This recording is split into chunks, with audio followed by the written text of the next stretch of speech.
राष्ट्रीय सम्मान के अपमान की रोकथाम एक्ट में बड़े बदलाव की तैयारी है। राष्ट्रीय गौरव अपमान निवारण अधिनियम 1971 दोनों सदनों से पारित हो गया है, तो राष्ट्रगीत वंदे मातरम को राष्ट्रगान जन गण मन का दर्जा हासिल हो जाएगा और वंदे मातरम के अपमान पर 3 साल तक की सजा होगी। मानसून सत्र के पहले दिन बिहार की असेंबली में भी ये मुद्दा छाया रहा। राज्यसभा में पेश होने वाले वंदे मातरम बिल को लेकर बिहार में राजनीति 2 हिस्सों में बंट गई है। एक तरफ सत्ता पक्ष है जो इस बिल को राष्ट्रवाद के लिए जरूरी मानता है, तो दूसरी ओर विपक्ष को इस बिल पर सख्त ऐतराज है। बिहार विधानसभा मानसून सत्र के पहले दिन सत्ता पक्ष और विपक्ष के बीच वंदे मातरम बिल का मुद्दा छाया रहा। देखिए, यही बात है कि आज हमें अपनी ही धरोहर को बचाए रखने के लिए बिल लाना पड़ रहा है। तो ये कहीं ना कहीं सरकार इस मंशा में है कि जो हमारा संस्कृति रहा है, हमारा कल्चर, हमारा इतिहास रहा है, उसको मजबूत रखे और आने वाले जनरेशन्स के सामने उस परंपरा को बरकरार रखे, इसलिए लाया जा रहा है। राष्ट्रगान और राष्ट्रगीत पर अगर किसी प्रकार का कोई उसके साथ सम्मान के साथ खिलवाड़ करता है तो प्रावधान होना चाहिए। सरकार उनकी है, जो गलत होगा उसका विरोध हम लोग करेंगे। वंदे मातरम के खिलाफ हम नहीं हैं, लेकिन जो भी बिल गलत लाएगा हमारी पार्टी महागठबंधन उसका विरोध करेगी। मैं कह रहा हूं कि ये सरकार नाकाम हो गई है तमाम तर मुद्दे में। न नौजवानों को रोजगार दे पा रही है, न देश के अंदर में रुपए की स्थिति को बरकरार पा रही है। ये गरीबों के साथ, अकलियतों के साथ बराबर इनकी बदसलूकी जारी है।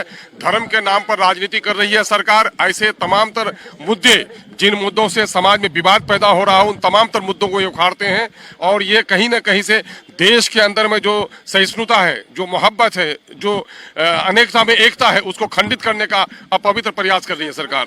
अगर कोई भी बिल ऐसा आता है तो मेरा ये मानना है कि सरकार हर तथ्यों को देखकर, और हमारे जो देश के प्रधानमंत्री हैं माननीय नरेंद्र मोदी जी, वो एक बहुत अच्छे लीडर है। वो सब तथ्यों को देखकर एनडीए की सरकार जनता की मांगों को, हर तथ्यों को देखकर ही कोई फैसला लेती है। दरअसल केंद्र सरकार राष्ट्रीय गौरव अपमान निवारण अधिनियम 1971 में महत्वपूर्ण बदलाव करने की तैयारी में है। गृह मंत्री द्वारा पेश होने वाले इस बिल का मकसद राष्ट्रीय गीत वंदे मातरम को वही कानूनी सुरक्षा देना है जो अभी राष्ट्रीय गान जन गण मन को मिली हुई है। अगर यह बिल लागू होता है तो वंदे मातरम का अपमान करना अपराध माना जाएगा और इसके लिए दोषी को 3 साल तक की जेल या जुर्माना या दोनों हो सकते हैं। नक्षत्र न्यूज के लिए पटना से सचिन तिवारी की रिपोर्ट।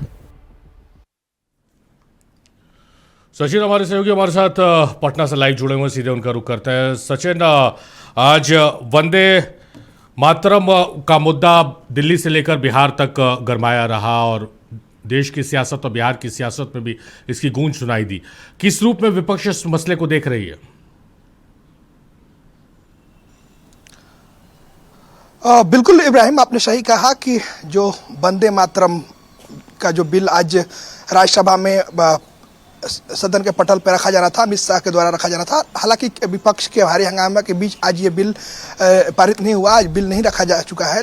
लेकिन संभावना है कि आगे आने वाले दिनों में जो राज्यसभा की सूची तय होगी कार्यवाही की, उसमें ये सभा पटल पर रखा जाएगा। हालांकि ये मुद्दा पूरे देश में गूंजने लगा है। जैसा कि जो सत्ताधारी दल है वो तो पक्ष में है, वो तो फेवर में है इस बिल का। उनका कहना है कि कोई प्रावधान होना चाहिए, राष्ट्रगीत का प्रावधान हो चाहिए जो धरोहर को बचाए। वहीं विपक्ष, जैसा कि हम एआईएम के प्रदेश अध्यक्ष हैं, उनका हम सुन रहे थे, उन्होंने उनका बयान भी सुने हैं, उनका बाइट भी लिए हैं। उन्होंने कहा है कि हम इस बिल का जो बीजेपी है, बीजेपी तमाम ऐसे विवादित मुद्दे तलाशती है जिससे लोग खंडित हो। उन्होंने बड़ा आरोप लगाया है कि बीजेपी इस तरह का मुद्दा लगातार तलाशती रहती है और बीजेपी लगातार बांटने का काम करती है, लोगों को खंडित करने का काम करती है। वहीं आरजेडी का भाई वीरेंद्र ने भी कहा, आरजेडी ने भी अपना स्टैंड रखा है। आरजेडी का कहना है कि हम राष्ट्रगान और राष्ट्रगीत के विरोध में नहीं हैं। हम विरोध, अगर कोई गलत बिल होगा, गलत बिल लाया जाएगा, हम उसका विरोध करेंगे। तो कहीं ना कहीं इब्राहिम कह सकते हैं कि इन्होंने अपना स्टैंड तो क्लियर किया है, लेकिन जो कथनी और कहनी है उसमें फ़र्क है। साफ तौर पे जो है विपक्ष है इस बिल का विरोध कर रहा है।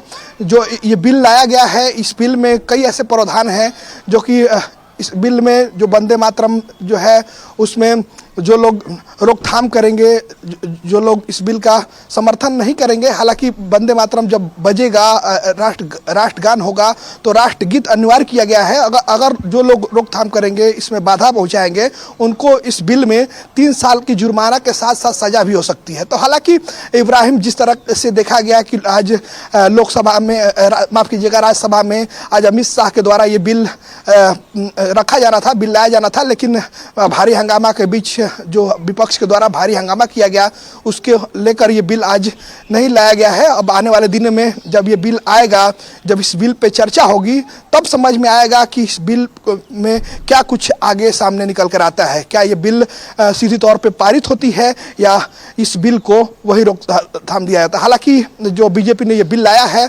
सीधी तौर पे जो राष्ट्रगीत और राष्ट्रगान का जो कानून दायरा है, उसी कानून दायरा में जो है वो राष्ट्रगीत को भी बीजेपी लाना चाहती है, केंद्र सरकार लाना चाहती है। और आने वाले समय जब ये बिल सदन के पटल पर रखा जाएगा, अमित शाह के द्वारा जब बात विवाद होगी, बातें होंगी, तब आगे इस बिल में क्या कुछ निकल कर आता है वो आने वाला वक्त बताएगा। इब्राहिम, चलिए, बहुत शुक्रिया सचिन आपका तमाम बातचीत, तमाम जानकारियों के लिए।